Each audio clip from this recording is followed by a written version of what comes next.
날씨는 많이 추워졌지만 우리를 투눈하게 하고 심장을 뜨겁게 하는 일이 있었죠. 뭐죠? 예, 드디어 12년 만에 우리 대한민국 축구가 16강에 진출을 해버렸습니다. 예, 대한민국 짜작 짜작짝. 예, 저도 우리 청년들과 우리 교회에서 함께 그걸 지켜봤어요. 예, 우리가 멋진 공간이 있다는 게 얼마나 감사했는지 몰라요. 청년들도 밤이 늦은 밤에 함께 하나의 공동체를 느낄 수 있었던 귀한 기회였습니다. 한국 사람들만이 아니고 아시아인들 또 세계인들이 모두 감동할 수밖에 없었던 그런 멋진 경기였어요. 거의 종료되기 직전에 추가 시간에 이 마지막 승리를 하게 됐죠. 우리나라 축구 대표팀 벤투 감독은요, 우리가 2002년에 승리했던 그 포르투갈 사람이에요. 2002년에 우리나라가 포르투갈을 1대0으로 이겼을 때 그 포르투갈은 조별리그에서 탈락했어요. 그 경기 이후 그 벤투 감독은 대표팀과 선수 생활을 은퇴했던 거죠. 그리고는 20년 후에 자신을 은퇴시킨 대한민국 팀을 이끌고 조국인 포르투갈과 상대해서 승리한 굉장히 오랜 인연과 역사를 가지고 있는 거죠. 이번 한국 축구의 월드컵 16강 진출은 하루아침에 이루어진 게 아닙니다. 4년, 20년의 오랜 역사와 세월이 쌓여서 이루어진 거죠. 수적천석이라는 말이 있어요. 수적천석. 물방울이 바위를 수없이 떨어져서 결국 그 바위에 구멍이 뚫린다는 거죠. 수적천석. 정말로 위대한 일은요, 한 번의 강력한 힘으로 단번에 이루어지기보다는요, 작고 부드러운 미세한 노력들이 수없이 쌓여서 이루어지는 경우가 많이 있습니다. 여러분, 설해목이라고 들어보셨나요? 설해목. 눈에 피해를 입은 나무라는 뜻이에요. 설해목. 이렇게 어떻게 가볍고 작은 아주 미세한 눈에 나무가 피해를 입을까요? 그건 바로 그 눈이 계속 가지에 쌓이다 보니까 결국은 그 나무가 부러지는 걸 말이에요.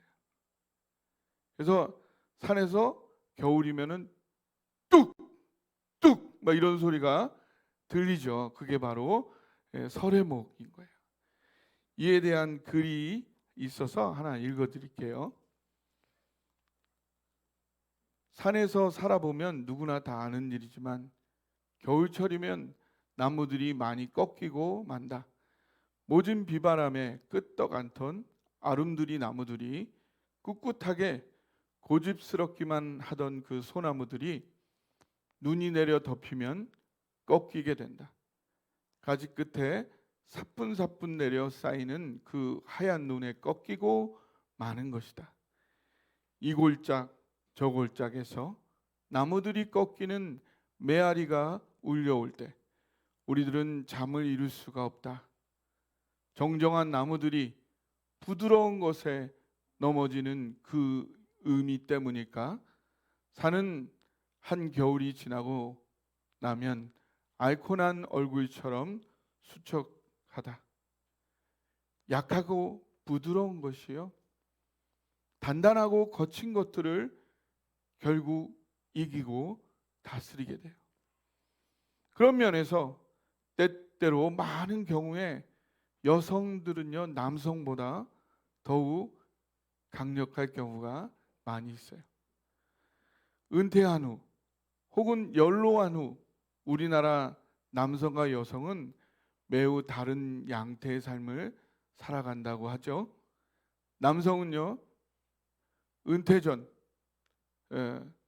그 살아갔던 그 평생 가족과 사회에서 대접받아온 그 형태를 벗어나지 못하고 새로운 관계를 형성하거나 적응하는데 막 많은 애를 먹는다고 해요. 그래서 시간이 지날수록 남성들은 나이가 들수록 외로운 삶, 고립된 삶을 사는 경우가 우리나라에는 여성보다 많다고 해요. 반면에 우리나라의 여성 어른들은요, 은퇴한 후에는요, 돈이 많았든 적었든, 배움이 많았든 적었든, 지위가 높았든 적었든, 낮았든, 한 자리의 여성들만 모이면은 서로 막 수다를 떨면서 금방 친해지고 함께 쉽게 어울리는 거예요. 평생 부모 눈치, 시댁 눈치, 자녀들 눈치, 이걸 보고 적응하며 살아와서 그런지 이 관계에는 도사들이 된 거예요. 어떤 상황과 관계든 유연하게 적응하는 부드러운 그런 어떤 노하우들을 모두 다 가지고 있는 거죠. 그래서 나이가 들수록 남편들은요, 어린아이처럼 자신의 여성 배우자들의 그 배우자들을 의지하는 그런 삶을 살게 되는 경우가 많아요. 적어요? 많죠. 예. 사실 여성들의 도움이 없이는요, 식사도 할 수 없고 빨래도 쉽지 않고 일상생활조차 어려워지는 한국 남성 어르신들 아닌가요? 그런데 더 큰 문제는요, 그 사고와 생각이 더욱 경직되는 경우가 많다는 거예요. 그에 따라서 관계도 더욱 고립되어 가는 거죠.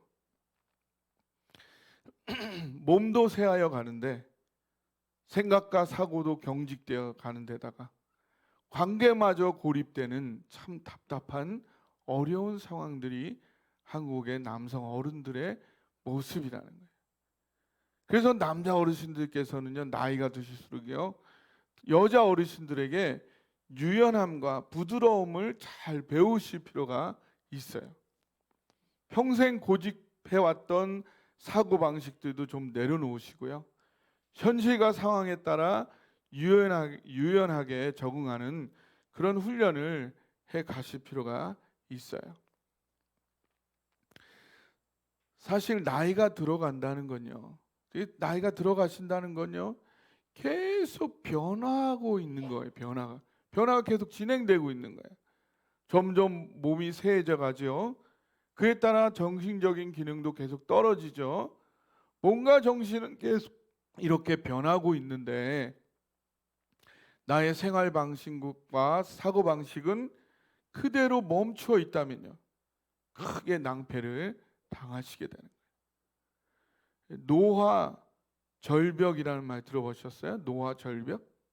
노화가 서서히 되는 게 아니라 나이가 되면은 갑자기 뚝 떨어질 수 있는 그런 게 있다는 거예요. 노화 절벽. 그게 34세, 그다음에 60세, 78세 정도가 평균적으로 노화 절벽의 시기가 될 수 있다는 거예요. 몸과 정신 등의 그 기능이 떨어져가는 그 고비를 잘못 그 나이대에 넘기면은 노화의 속도가 급격히 빨라져 가지고 회복 불가능하게 되고, 그래서 완전히 약화되어 버리는 그런 노화 절벽이 있다는 거예요. 그래서 내 몸과 정신의 기능이 서서히 떨어지고 있는 그 변화가 느껴지시면 그것을 잘 살펴서 그 변화와 흐름에 맞추어서 내 생활 방식과 사고 방식도 거기에 맞추어 가야 돼요. 계속 이렇게 나이가 들수록 변화되어지는 거에 적응해 가는 게 반드시 필요하다는 거예요. 몸과 정신 기능은 점점 떨어져 가는데 전에처럼 똑같이 살아가려고 무리를 하다가는 아예 정상적인 삶 자체가 어려울 정도의 급격한 노화 절벽에 빠져버리는 거고, 이런 경우가 여성보다는 남성들이 더 많은 거예요. 그러면 완전히 여성에 의존된 남성으로 남은 인생을 살아가실 수밖에 없게 되는 거죠. 이렇게요, 강력하게 보이는 남성들이지만요, 실은 오히려 부드럽고 유연한 여성들에게 많이 의존되어 있어요. 더구나 가정과 사회에서 대접받았던 그 선 삶에만 익숙하고 나이 드셔서도 부드러움과 유연함에 적응하지 못하면 꼼짝없이 자신도 어쩔 수 없이 나이 들수록 여성들에게 의존해서 살아가는 나약하고 불쌍한 남성이 될 수밖에 없는 거죠. 이것은 결코 성경이 말하는 남성상이 아닙니다. 남성은요, 예수님처럼 책임지는 사람이에요. 예수님께서 모든 인류의 죄를 책임진 것처럼 남성은요, 자신과 가족과 공동체를 자신의 생명을 바쳐 책임지는 거룩한 존재, 바로 아브라함과 같은 열국의 아비의 모습인 거죠. 그런데 자신조차 책임지지 못하는 남성, 자기조차 책임을 못 지는데 어떻게 가족과 공동체를 책임질 수 있겠습니까?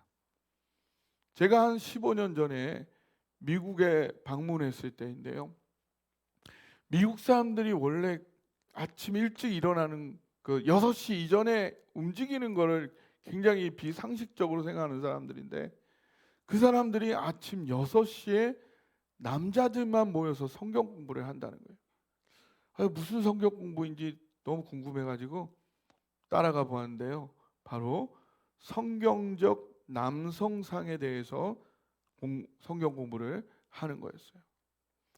그들이 믿기에는 미국의 가정들이 붕괴되어 있고 동성애 등 성적으로 사회가 문란해지는 이유를 미국의 남성들이 성경적 바른 남성상을 잃어버렸기 때문으로 보고 있었어요.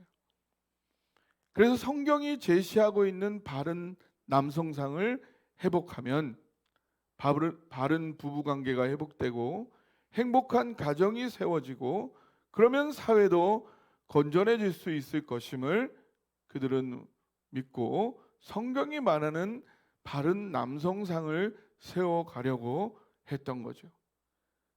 이들이 발견한 성경적 남성상은 바로 가족과 공동체를 생명 바쳐 사랑하며 책임지는 열국의 아비와 같은 모습이었어요. 이런 모습은 먼저 나를 위해 생명 바치는 하나님의 사랑을 충분히 먼저 경험함으로만이 습득될 수 있는 거죠. 가족과 공동체를 책임지는 생명 바치는 사랑은 권리를 주장하고 교만하고 이기적이고 경직되어 있는 세상적 남성상과는 달리 끊임없이 자신을 깨뜨리고요, 낮아지고요, 최선을 다하고요, 부드럽고 유연한 모습을 안 가질래야 안 가질 수 없는 그런 모습이 바로 성경적 남성상이고 공동체를 사랑하는 그런 자의 모습이에요. 아비의 책임을 다하기 위해서 끊임없이 노력하여 자신을 바꾸고 변화시켜 성숙되어 가는 거, 이게 성경이 말하는 남성 삶입니다. 그런데 오늘 본문의 아브라함은요, 이러한 성경적 남성상을 아직 완성하지를 못했어요. 비록 지나가는 나그네 한 사람을 우주보다 존귀하게 여기며 모든 최선을 다해 섬길 수 있는 사람이 되었고요, 그리고 목숨을 내어놓고 소돔과 고모라를 위해 중보기도 하면서 결코 멸망을 원하지 않고 한 사람의 의인이라도 있으면 어떻게든 구원하기 원하시는 하나님의 마음 가까이 가본 사람이 되었지만요, 아직은 성경적 남성상을 다 완성하지를 못했어요. 가족과 공동체를 위해 자신의 생명을 아끼지 않는 자로서 어려움이 오면 그것을 회피하지 않고 직면하기보다는요, 그리고 그 문제를 어떻게든 해결하려고 최선을 다하기보다는요, 자꾸 그 어려움을 회피하고요, 자신의 가장 좋은 방패막, 아브라함의 가장 좋은 방패막 뭐죠? 저는 아브라함만 그런 줄 알았는데 보니까 저도 그러더라고요. 가장 어려울 때 최고의 방패막? 제 부인, 제 배우자. 예, 그 배우자 뒤로 싹 숨어서 그거를 회피하려고 하는 그런 버릇을 계속 반복하고 있는 아브라함입니다. 하나님은요, 아브라함의 한 가지 부족한 그 부분에 대한 성숙의 마지막 과정을 시작하십니다. 창세기 20장 1절부터 보니까 아브라함은 또 기근 때문인지 남방으로 내려가다가 아비멜렉의 땅에 머물게 됩니다. 그리고는 그 땅의 사람들을 두려워해서 애굽 땅에 내려갔을 때처럼 사라를 누구라고 속이죠? 누나다, 자기 누이다, 자기 아래 누이라고 속이게 돼요. 그러자 그때랑 똑같이 다시 아내를 빼앗기는 그런 경험을 하게 됩니다. 여러분, 하나님이 더 크세요? 아비멜렉이 더 커요? 하나님 더 크시죠? 아브라함이 민병 318명으로 그 사람들 데리고 와서 4개 강국의 연합군대를 무찔렀어요? 안 무찔렀어요? 무찔렀죠.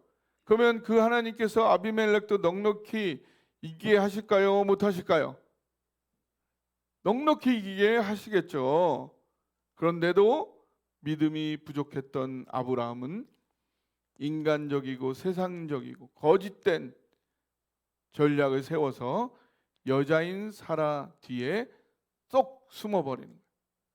하나님은 이러한 아브라함을 어떻게 마지막으로 그를 열국의 아비로 성숙시키는지 오늘 살펴보고자 합니다.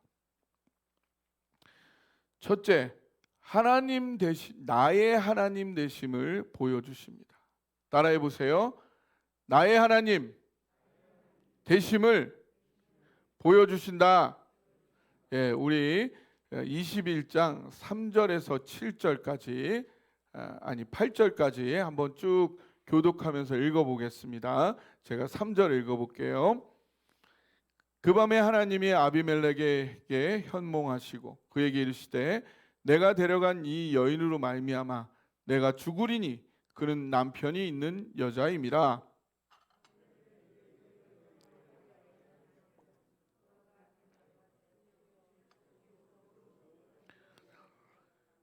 그가 나에게 이는 내 누이라고 하지 아니하였나이까.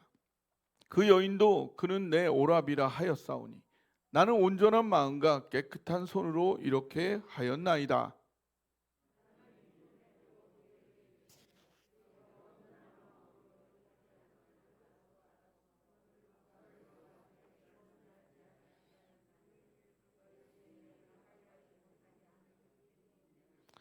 이제 그 사람의 아내를 돌려보내라. 그는 선지자라. 그가 너를 위하여 기도하리니 내가 살려니와 내가 돌려보내지 아니하면 너와 내게 속한 자가 다 반드시 죽을 줄 알지니라. 아비멜렉이 그날 아침에 일찍 일어나 모든 종들을 불러 그 모든 일을 말하여 들려주니 그들이 심히 두려워하였더라.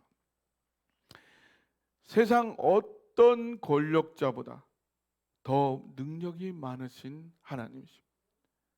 그 땅의 왕 아비멜렉의 꿈에도 하나님은 나타날 수가 있었던 거예요.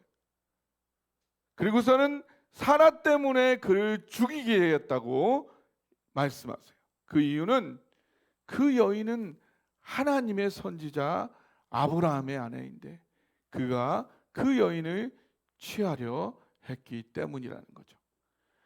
여기서 하나님께서 아비멜렉이 확인시켜 주는 것은 두 가지예요. 그 두 가지가 뭐냐면, 하나는 하나님께서 아비멜렉의 목숨을 언제든 원하시면 취할 수 있어요, 없어요? 언제든 취할 수 있다. 하나님과 아비멜렉, 누가 갑이에요? 누가 갑이에요? 하나님이 갑이에요. 누가 을이에요? 아비멜렉이 을이라는 것을 하나님이 분명히 알려주세요. 그리고 또 두 번째로 알려주시는 건 뭘까요? 그거는 아브라함이 바로 하나님의 선지자라는, 바꾸어 말하면 하나님은 바로 아브라함의 하나님이시라는 것을 분명하게 확인시켜 주는 거죠.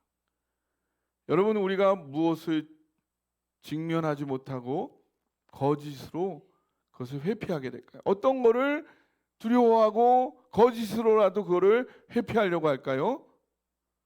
바로 무언가 두렵고 걱정되는 일이 있을 때, 뭔가 두렵고 걱정이 되면은 거짓말이라도 해서 그거를 회피하려고 한단 말이죠.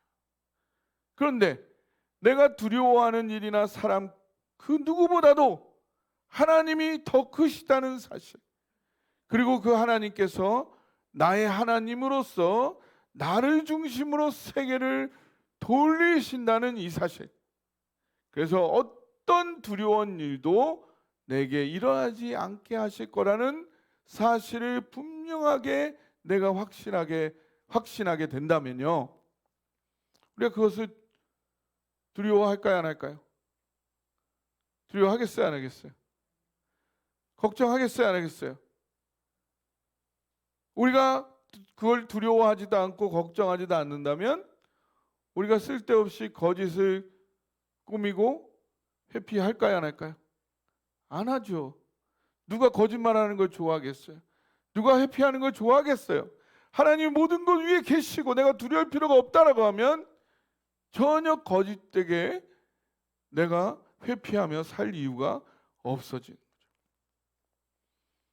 여러분에게는 이러한 두려움, 걱정, 염려들이 없으신가요? 그것들이 너무나 두렵고 걱정이 되어서 그 앞에만 서면 간이 콩알만해지고 심장은 콩닥콩닥 요동을 치고 어찌할 바를 모르겠는 그런 문제들이 여러분 있으세요, 없어요? 그래서 어떻게든 그 문제를 피하고 만나고 싶지 않아서 거짓이라도 지어내서 회피하고 있는 그런 문제, 혹은 그런 사람 혹시 없으신가요? 하나님은 여러분이 두려워하고 걱정하는 어떤 문제, 그 어떤 사람보다 크신 분이라는 사실 믿으시기 바랍니다. 하나님은 또한 여러분이 두려워하는 모든 것보다 하나님이 더 크시다는 것을 여러분으로 그것을 확인하고 그거를 더 이상 두려워하지 않기를 원하신다는 거예요. 제가 얼마 전 아주 특별한 경험을 했는데요. 한 15년 전에 저를 거의 대인 기피증에 빠지게 만든 어떤 분이 있었어요. 그분 때문에 제가 인생에 가장 인간관계가 이렇게 힘들어질 수도 있구나. 그래서 너무 힘들었던 때가 거의 정신과 의사를 만나야 돼. 이 정도까지 힘들었던 사람인데 15년이 지났죠. 15년 동안 많은 일이 있었어요. 직접 그 사람을 만나진 않았지만, 그런데 하나님이 이상하게 이렇게 그 인도하셔가지고 다른 사람들은 다 집에 간다 그러고 딱 그분하고 저만 단둘이서 방에서 자게 된 거예요. 예. 그런데 나쁘지 않았어요. 굉장히 좋은 시간들을 가졌어요. 그리고 그 15년을 돌아보니까 제가 두려워하고 힘들어하고 어려워했던 모든 것들을 하나님이 여러 방법으로 제가 두려워하고 걱정하고 염려할 필요가 없다는 것을 하나님이 다 알려주셨어요. 어느새 제가 두려워하지 않고 있는 거예요. 그래서 만약에 15년 전에 그분하고 둘이서 잤으면은 잠만 못 잤을 거예요. 열나고 막 두렵고 걱정이 돼가지고. 근데 너무 편하게 잘 잤어요. 그동안에 하나님이 저에게 보여주셨던 수많은 인도하심이 있었기 때문이에요. 그래서 오늘 하나님, 내가 느끼는 모든 두려움과 걱정과 염려로부터 여러분들 자유케 하시기를 원합니다. 하나님께서 그 모든 것보다 크시고 강한 분이심을 목도하여 경험하게 될 때, 그 모든 것보다 크신 하나님께서 나의 하나님이심을 경험하게 하여 주옵소서. 간절히 기도하여 간구함으로 반드시 경험하여 모든 것으로부터 자유해지는 여러분 되시기를 주님의 이름으로 축원합니다. 두 번째, 하나님은 그 두려움에서 나를 자유케 하시기 위해서 사실을 직시할 용기를 주십니다. 따라해 보세요. 사실을 직시할 용기를 주신다. 네, 오늘 창세기 20장 9절에서 13절까지 또 한번 천천히 교독하며 읽어보겠습니다. 제가 9절을 읽어드릴게요. 아비멜렉이 아브라함을 불러서 그에게 이르되 내가 어찌하여 우리에게 이렇게 하느냐? 내가 무슨 죄를 내게 범하였기에 내가 나와 내 나라가 큰 죄에 빠질 뻔하게 하였느냐? 내가 합당하지 아니한 일을 내게 행하였도다 하고,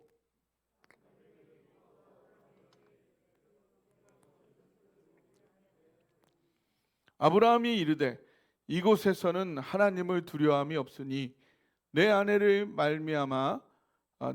말미암아 사람들이 나를 죽일까 생각하였으며.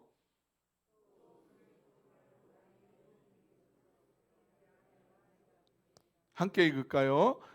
하나님이 나를 내 아버지의 집을 떠나 두루 다니게 하실 때에 내가 아내에게 말하기를 이후로 우리의 가는 곳마다 그대는 나를 그대의 오라비라 하라. 이것이 그대가 내게 베풀 은혜라 하였었노라.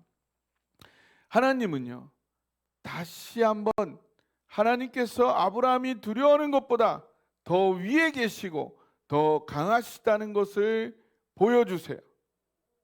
그래서 아브라함이 두려워할 필요가 없고 회피할 필요가 없다는 것을 직접 확인시켜 주시는 거예요.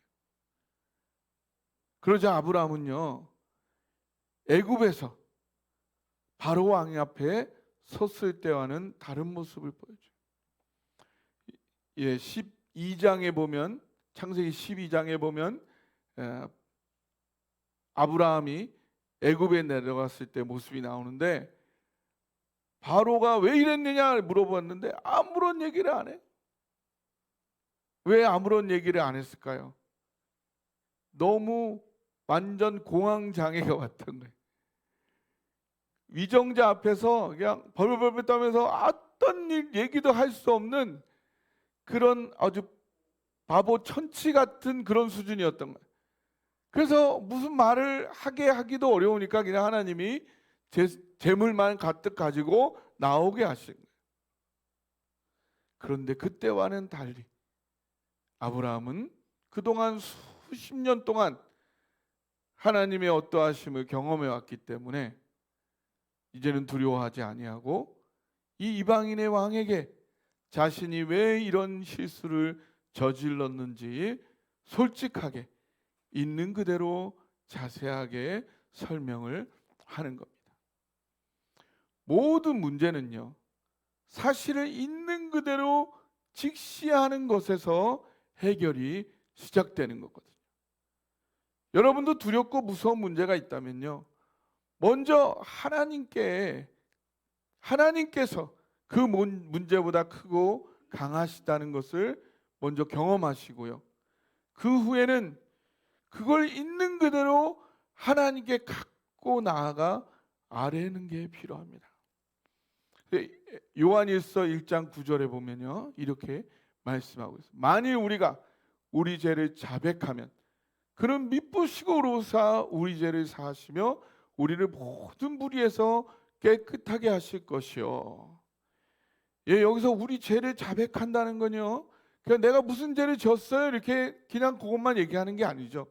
내가 왜 그 죄를 저지르게 됐는지, 내가 두려워하는 게 뭔지, 나의 마음의 어려움이 뭔지를 하나님 앞에 있는 그대로 다 말씀드리는 거예요.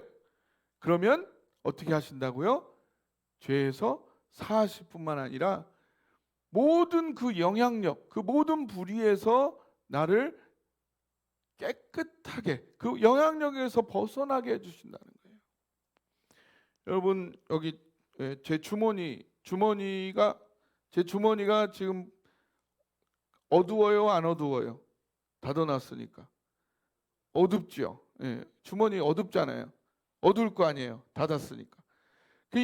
이 주머니를 그 밝게 하려면 어떻게 해야 돼요?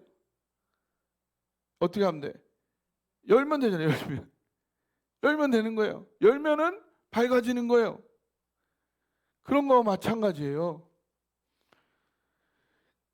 우리 어디에 담겨 있는, 우리 마음 속에 있는 어둠, 두려움, 걱정, 근심 몰아내는 방법이 뭘까요? 어떻게 하면 돼요? 이 주머니처럼 그냥 열면 돼요. 누구한테? 하나님 앞에. 하나님은 빛이신 거예요. 하나님 빛이시니까 그냥 빛 앞에 노출시키면 되는 거예요. 할렐루야. 우리의 문제, 모든 두려움도 마찬가지예요. 빛이 밝히지 못할 어둠이 있어요? 빛이 비추는데 어둠이 들어오면 안 돼. 여기 어둠이야. 그만 멈춰. 이럴 수 있어요? 빛이 밝히지 못할 어둠은 없어요. 그것처럼 하나님께서 해결하지 못하실 문제가 있어요, 없어요? 없어요. 치유하지 못하실 상처가 있어요, 없어요? 공급하지 못하실 우리의 필요가 있어요, 없어요? 없어요. 우리가 오픈하느냐 안 하느냐, 여느냐 안 여느냐의 문제인 거죠. 하나님께 우리가 아뢰지 못해서 문제죠. 아뢰고 구하면은 그 즉시 문제가 해결되기 시작한다는 사실 믿으시고, 문제 있거든, 걱정이 있거든, 두려움이 있거든 바로 아뢰어 하나님의 역사와 해결을 경험하시는 여러분 되시기를 주님의 이름으로 축원합니다. 또한 우리가 나의 문제를 있는 그대로 나눌 사람들이 있어요. 누굴까요? 하나님에게도 나누지만 또 누구 나눌 사람들이 바로 믿음의 성도들이에요. 그래서 야고보서 5장 16절 이렇게 말하고, 이러므로 너희 죄를 서로 고하며 병 낫기를 위하여 서로 기도하라. 의인의 간구는 역사하는 힘이 많으니라. 여러분의 문제와 어려움을 성도들한테 아뢰는 것이 얼마나 큰 힘이 되고 치유가 되고 회복이 되는지 모릅니다. 그 포항에 포항중앙침례교회라고 있는데, 그 교회는 매주 막 성도들이 모여서 보통 한 4-5시간을 목장 모임을 하는데요. 그 처음에 어떤 사람이 들어오면은 목사님이 그 사람과 한 3-4시간을 얘기를 하면서 그 사람의 인생사를 쫙 듣는 거예요. 20살이면 20년 동안, 30살이면 30년 동안, 50살이면 50년 동안, 70살이면 70년 동안의 지나온 얘기를 쫙 들으시고 그 사람과 굉장히 비슷한 목자랑 연결을 해준다. 그럼 그 목장에 가가지고 거기는 구원받은 사람들만의 그 클로즈 셀이 있고 구원받지 않은 사람도 함께하는 오픈 셀이 있는데 그 클로즈 셀 구원받은 사람들만 해가지고 새로운 사람과 잠포지음을 해요. 잠포지음이 뭘까요? 따라해보세요. 잠을 포기하고 삶을 나누는 교제. 잠포지음을 잠포지음. 그래서 목사님하고 세례 시간 했던 것보다 더 길게 그 사람이 평생 동안 어떤 어려운 삶이 있었고 힘든 게 어려운지 그거를 쫙 밤새 얘기를 하는 거예요. 그러다 보니까요 깊은 치유가 일어나는 거예요. 그래서 한동대학교에 그 중독 전문 교수님이 있었는데 교수님이 교회를 와가지고 그 얘기를 듣고서는 내 논문의 박사 논문의 결론이다. 그런 방법 외에는 현대인들이 중독을 치유할 길이 없다는 거예요. 누가 중독을 원했겠어요? 살고 힘들고 어렵다 보니까 그렇게 된 거죠. 어떻게 그걸 회복되느냐? 자기를 신뢰하는 사람들에게, 자기를 사랑으로 관심을 가져주는 그 사람들한테 자기가 왜 그렇게 됐는지를 소상하게 얘기를 하면서 위로를 받고 격려를 받고 힘을 얻을 때 거기서부터 자유해지는 역사가 있다는 것입니다. 그래서 저는 저의 꿈은 우리 교회가 그럴 수 있는 관계가 됐으면 좋겠어요. 나의 모든 것을 있는 그대로 다 나누면서 서로 위로해주고 격려해주고 치유해주는 그런 역사가 일어나는 그런 우리 교회 됩시다. 그리고요, 여러분이 문제를 또 나눌 사람은요, 그 문제와 어려움을 느끼는 그 갈등의 당사자, 그와 나눌 필요가 있어요. 어떻게 그걸 나누냐고요? 기도하셔야죠. 기도하시면서 정확하게 그 맞는 정도에 맞게 나눠야 돼요. 양명하게 보면 양지양능이란 말이 나와요. 양지양능. 그 맹자가 처음 한 얘기인데요. 그게 뭐냐면요, 인간이 고유하게 갖고 있는 그런 지적인 능력, 그 능력이 있다는 거예요, 인간에게. 그래서요, 우리나라 사람들은요, 어떤 경우가 많냐면 분노 게이지가 10이 올 때까지 꾹 참아. 난 참는다. 난 좋은 사람이야. 난 참아. 나는 참을 수 있다. 그러고서는 딱 10이 되면은 뚜껑이 열려. 갑자기 막 화를 내면서 막 분노를 하면서 막 하는 거예요. 그러면 어떻게 돼요? 사람들이 갑자기 왜 그래? 진작 얘기를 했어야지. 이러는 경우가 많아야 적어요. 많은 경우 한국 사람들이 그런단 말이에요. 그럼 어떻게 해야 될까요? 여러분이 10이 올라갈 때까지 기다리지 말고요. 그 한 2, 3이 되면 그때 좀 경고를 보내야 돼요. 어떻게 미국 사람들은 그걸 어떻게 보내냐면 농담을 해요. 농담, 조크를. 언중유골이라고 다 웃으면서 거기에 다 자기가 생각하는 게 나 이거 불편해. 나 이거 안 좋아. 이걸 농담을 하면서 느끼게 하는 거예요. 지혜로운 방법이죠. 그 다음에 한 5, 6이 되면 그때는 진지하게 얘기를 해요. 나 이게 어렵다. 더 이상 되면 안 된다. 그러니까 여러분들이 그 정도에 따라서 정확하게. 그래서 양지양능은 무슨 뜻이냐면요, 딱 화낼 만큼 화내는 거예요. 그 화를 안 내는 게 가장 좋은 게 아니에요. 그게 성숙한 사람의 모습이 아닌 거예요. 화를 낼 게 필요하면 화 내야죠. 그러나 잘못한 만큼만 딱 화를 내는 거예요. 그래서 여러분이 그런 부분에서 훈련하면서 여러분을 힘들게 하고 갈등하게 하는 사람이 있다면 그 사람과도 있는 그대로 나눌 필요가 있어요. 그러나 적절하게 그 사람이 잘못한 만큼 지혜로운 방법으로 나눌 때 더 이상 우리가 회피하고 거짓말하고 그러는 게 아니라 진정으로 서로를 알아가고 회복되어지는 그런 성숙한 관계에 이르게 되시기를 주님의 이름으로 축원합니다. 마지막 셋째로 하나님은 세상을 향해 동역하게 하십니다. 따라해 보세요. 세상을 향해 동역하게 하신다. 14절부터 18절까지 함께 또 교독해 보겠습니다. 제가 14절을 읽을게요. 아비멜렉이 양과 소와 종들을 이끌어 아브라함에게 주고 그의 아내 사레도 그에게 돌려보내고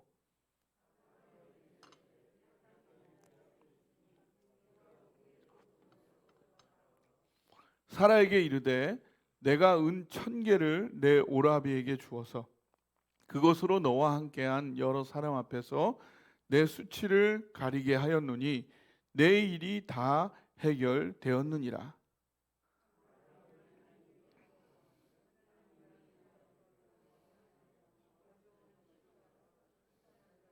같이 읽겠습니다. 여호와께서 이 왕의 아브라함의 아내 사라의 일로 아비멜렉의 집에 모든 태를 닫으셨음이더라. 하나님께서는요, 아브라함이 세상을 위정자를 그 어떤 것을 두려워할 필요가 없고 회피할 필요도 없고 직면하면 된다는 사실을 아주 능동적인 방법으로 경험하게 하세요. 직접 경험하게 하세요. 아비멜렉과 그 가정에 깃들여 있던 불임의 저주를 해결하시는데 누구의 기도를 통해서 해결하세요? 하나님의 선지자인 아브라함의 기도를 따라서 그 문제를 해결하시는 거예요.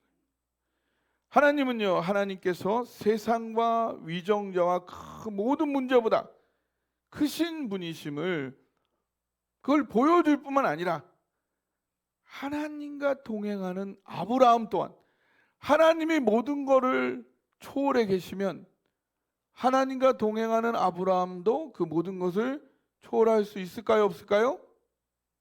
있을까요? 없을까요? 있다는 거예요. 하나님 우리를 종으로 부르지 아니하시고 하나님의 친구로 부르셨어요. 우리가 하나님과 함께만 한다면 모든 것을 넘어서는 하나님이 그 초월이 나의 초월이 될 수 있다는 사실 여러분 믿으시기 바랍니다. 그래서 하나님은 이 모든 것을 아름답게 창조하는 그 일에 아브라함을 동역하도록 그리고 직접 경험하도록 하나님이 역사하세요. 여러분도 하나님과 함께 할 때에 이 세상 모든 것을 넘어설 수 있을까요? 없을까요? 여러분 또한 하나님과 함께 모든 것을 능히 넘어설 수 있다는 사실 믿으시기 바랍니다. 이 사실을 오늘도 생생히 경험할 수 있는 비결이 뭘까요? 여러분이 그걸 경험할 수 있는 비결, 그게 여러분 바로 여러분 가까이에 있어요. 그게 뭐냐 하면요, 여러분의 골방에서 올리는 기도인 줄 믿으시기 바랍니다. 하나님께서는요, 여러분의 기도를 통해 여러분을 세상의 중심, 우주의 중심으로 경험케 하시기를 기뻐하세요. 교회는요, 이런 깨어있는 성도들의 기도에 의해서 앞으로 전진해 가는 거예요. 여러분이 기도하다가 성령이 인도하시는 교회를 향한 마음이 있으면 어떻게 해야 할까요? 먼저 기도하세요. 여러분의 기도를 따라 일하시는 하나님을 경험하실 거예요. 근데 여러분이 성령의 인도하심이라고 생각을 했는데 그걸 얘기를 했는데 반응이 없어요. 그럼 어떻게 하세요? 어떻게 해야 돼요? 어떻게 해야 돼요? 예, 또 기도해야죠. 또 기도하면 하나님 역사하세요, 안 하세요? 예. 목사님이 말을 안 들어. 그럼 어떻게 해야 돼요? 기도하세요. 그것이 성령으로부터 온 거면 하나님이 인도하세요, 안 하세요? 하시죠. 하는 거예요. 그거 믿는 거 아니에요, 우리가. 그거 믿는 거 아니에요. 제가 여러분 성령이 인도했는데도 제가 말을 안 들어. 기도하세요. 하나님이 역사하시죠. 교회는요, 세상의 지혜를 따라서 세상의 방법으로 운영되는 곳이 아니에요. 그렇게 하면요, 성령이 탄식하시고요, 교회는 힘을 잃게 돼요. 교회에 대한 어떤 생각이 있으시고 먼저 기도하시고 그를 향한 성령님의 인도를 찾으시고 성령이 주시는 인도를 따라 확신에 따라 순종하세요. 그때 나의 기도를 따라 교회를 빚어가시는 성령의 역사를 경험하게 될 줄 믿습니다. 그리고 교회 안에서만이 이런 게 아니에요. 이 똑같은 원리가 가정에서 이루어져요. 성령님 분명히 말씀하셨는데 남편이 말을 안 들어, 부모님 말을 안 들어. 그럼 어떻게 해야 돼? 기도해야 되는 거예요. 싸우지 말고 인간적인 방법을 하지 말고 기도하세요. 하나님 역사하세요, 안 하세요? 반드시 역사하세요. 기도 가운데. 필요하면 목사에게 또 부모님에게 남편에게 벌도 주시고요. 하나님의 방법으로 인도하시는 거예요. 그거 믿는 거잖아요, 우리가. 그거 믿고 여기까지 온 거잖아요. 그것이 가정에서도 동일한 거. 직장에서도 동일한 거예요. 직장에서 나를 막 완전 갈구는 상사, 기도하세요. 하나님께 맡기세요. 누가 결국 하나님 앞에 인도함 받는지 기도해 보세요. 그거 믿는 거잖아요, 우리가. 이웃 간에도 친척 간에도 우리 모든 관계에 동일한 원리가 작용되고 역사한다는 사실입니다. 나의 기도를 따라 모든 영역에서 역사하시는 하나님을 경험하게 된다면요, 내가 두려워하고 걱정할 일이 더 이상 있어요, 없어요? 없습니다. 나의 하나님 되심을 보이시는 하나님, 사실을 직시하게 하시는 하나님, 세상을 향해 동역하게 하시는 하나님을 경험함으로 세상과 권세자들과 모든 두려움으로부터 온전히 자유해지고 모든 것을 직면함으로 넉넉히 해결하는 자 되시기를 주님의 이름으로 축원합니다.